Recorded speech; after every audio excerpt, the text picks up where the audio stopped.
It's strange to review a movie that came out, or was supposed to come out, over a year ago. I guess it was finished. But life happened.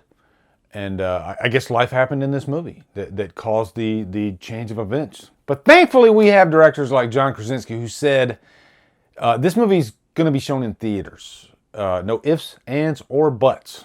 And this movie has to be seen in theaters. All right, so let's review A Quiet Place 2.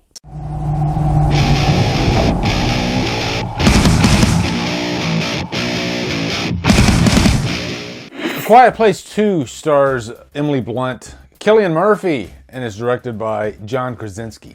What's up, guys? A Quiet Place 2 is finally here. Funny story, I literally went to see this movie last weekend thinking I was going to be seeing A Quiet Place 2. Had my ticket, and I took it up to the clerk. He scanned the ticket, said, that way, theater number 3, went in there, and of course, Spiral started playing. It's the first time that's ever happened. And I blame myself, I don't blame the clerk, even though he probably should have looked at my ticket and said, you know, that's playing next week, but maybe he was having a little fun with me, who knows. But I left with a belly full of nachos and having not seen A Quiet Place 2, and I was pretty damn disgruntled. But I took it all in stride. So, kept my ticket. Finally, I get to see this movie tonight. And I was thinking to myself, this movie better be good, okay? Because the shit that I went through last week, my own fault again, yeah, I just wanted this movie to be good. And you know what? This movie was amazing. Like, this movie might be the best of the year. I'm still figuring that out. But, you know, my backstory with the last movie is I thought it was a little bit overrated.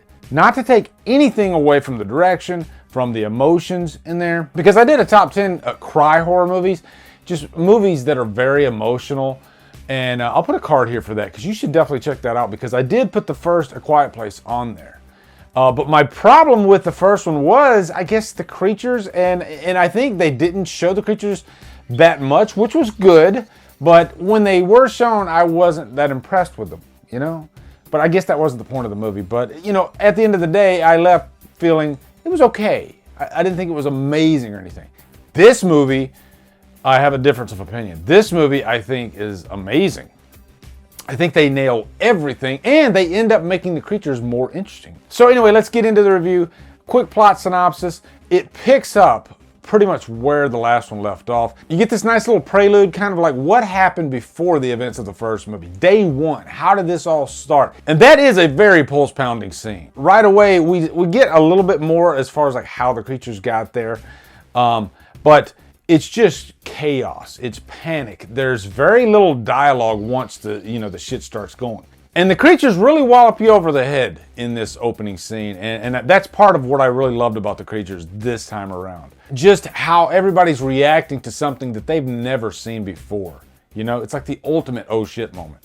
Whereas in the first movie, they had dealt with this for quite a while. But it was nice to set up the movie that way and then bounce forward to picking up where the first movie left off. So we're introduced to this new character, Emmett. I was excited that Cillian Murphy was in this. He is probably one of the better actors working today. I don't think he's underrated. Most people know Cillian Murphy by this point. And he's been around for quite a while. You know, his work all the way back to like 28 Days Later is excellent. And we all know that he's Christopher Nolan's like secret weapon. Christopher Nolan likes to use him in his movies. He almost played Batman. But this is a different character because this is somebody who has seen so much death, so much heartache, and he's pretty much just a beaten down man. And you know, from the last movie, Evelyn, played by Emily Blunt, she is a really strong character. She's able to rise up, overcome, all the troubles, the freaking aliens. And you know, she learned a lot from the end of the last movie, and that carries forward into this movie. But some people are going to deal with these traumas, even though they might know the way to, defend themselves. The inner part of them is still just broken down. And that's what this character, Emmett, is. He's just so broken down. He's frail. And you just want him to, I guess, man up, for lack of a better term. And so this character has such a great arc in this movie. He ends up going on a journey with the character Regan, who is, I think, the showstopper in this movie. And I think the two of them kind of learn from each other. You know, they become a team. And the reason for that is because eventually the characters that are in this movie end up splitting off. You know, you have Evelyn and Marcus back in the like steel mill. And then you got Regan and Emmett, because there's this island that they find that keeps them safe from the creatures, because the creatures don't really like water. But every facet of this movie, I think, is beautifully directed by John Krasinsky. There's moments, like in the beginning of the movie, you know, little character moments that eventually present themselves again in a different manner. It's almost musical by the end of the movie. So John has written a really great script, you know. It has all those emotional beats. There's tons of action in the script. A lot more action actually in this movie than the last movie. You're gonna see a lot more of the creatures, and they're deadly as hell. You know, I definitely got some like Venom vibes from just, you know, I guess the face of the creatures, the snout. But what makes this movie work so well is the emotion. I don't care the genre, I love a movie with great emotion in it, you know?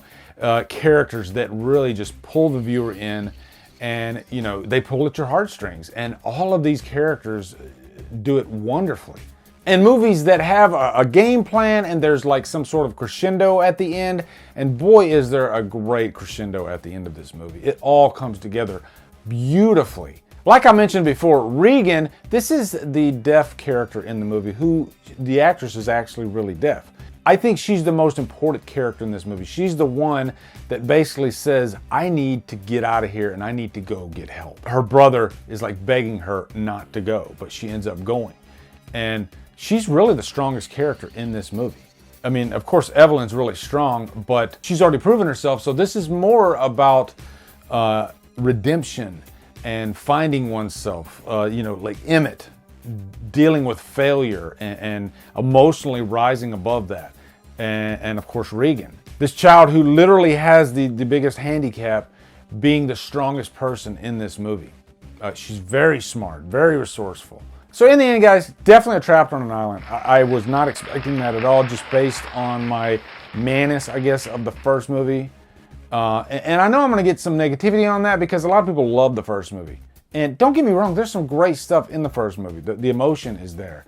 But again, I just didn't like the creatures as much. Whereas, funny enough, it's the same creatures, but they're directed in a way in this movie, and there's more of them in this movie that just works. And I guess this is an example of sometimes more is better, because it should go the other way around. It should be less is more, but I guess sometimes it's nice to see more.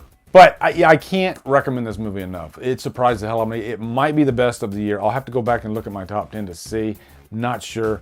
But yeah, it's fantastic. Fantastic. At least top 5 of the year, okay? At least top 5. I would say this movie makes John Krasinsky a heavy player behind the camera. And as I was watching it, I was thinking, I guarantee you they're going to be hitting up John Krasinsky for more horror movies and scripts in the future. Because this is nice too, because yeah, it's a sequel to the first movie, but you know, this is original. This is something that the writer and the director, you know, wrote the whole thing, the first movie and this movie. And there was never anything like this before. So anyway, let me know in the comments your thoughts on A Quiet Place 2. Looking forward to hearing them.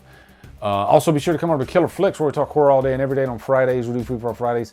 Oh, and by the way, quick, big thank you to my patrons. I literally just bought a brand new computer yesterday. Figured it was time to upgrade. I'm gonna upgrade to Adobe Premiere. After 6 years, I've been using Premiere Elements, and I finally decided, you know what, why not go ahead and just go all out and do Premiere Pro. Gonna be a little bit of a learning curve, but big thank you to my patrons. You guys are the ones that make it possible for me to get any kind of gear and equipment that I need. Anyway, guys, thank you so much for watching. Have a great day, and Drumdums out.